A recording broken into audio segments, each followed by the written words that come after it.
to project Nordic and European solidarity behind Ukraine. And I'm happy that we had the chance these days in Finland to reaffirm those positions among friends. Thank you. Thank you, Minister Rasmussen. And now Norway's Minister of Foreign Affairs, Espen, Barth, Eide.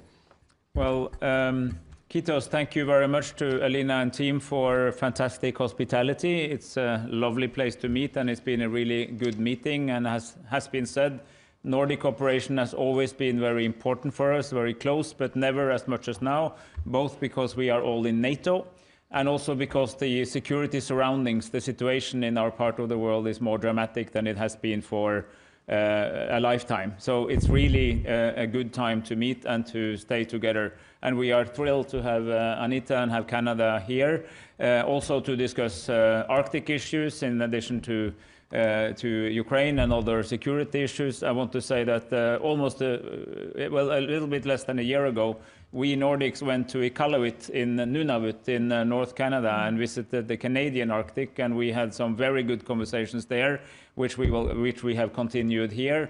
And the togetherness and the common perspective, both in interest and values, that we share as Arctic, 6 of the 8 Arctic nations, is very important.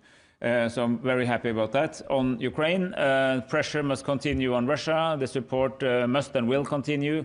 And peace is good, but it has to be just and lasting to be a real peace. And these are issues that we coordinate very closely around these days. And concluding, I should also say that particularly yesterday, we also had the chance to discuss the Middle East and the way to end the war, to get more humanitarian aid in, and to think about how not only stopping this war, but also the deeper conflict through a two-state solution, which is a main theme of the upcoming UN General Assembly. Thank you.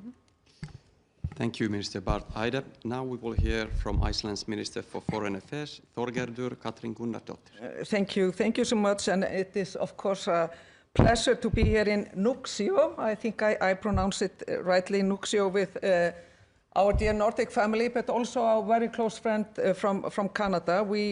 This collaboration between these countries embodies, from my point of view, the fundamental values these countries stand for, be it democracy, be it freedom, or standing up for human rights, or speaking out loud for respect for international law. That is very important that these voices are heard in these turbulent times. On Ukraine, I agree with everything what my colleagues here are saying.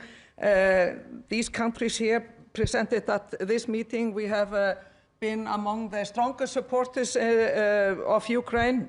This is also well reflected in our statement, and I recommend that you read that very perfectly and perfect statement. We all want peace and no more, of course, than Ukraine. We also welcome US efforts and strong European cooperation with, of course, Canada and the US and UK.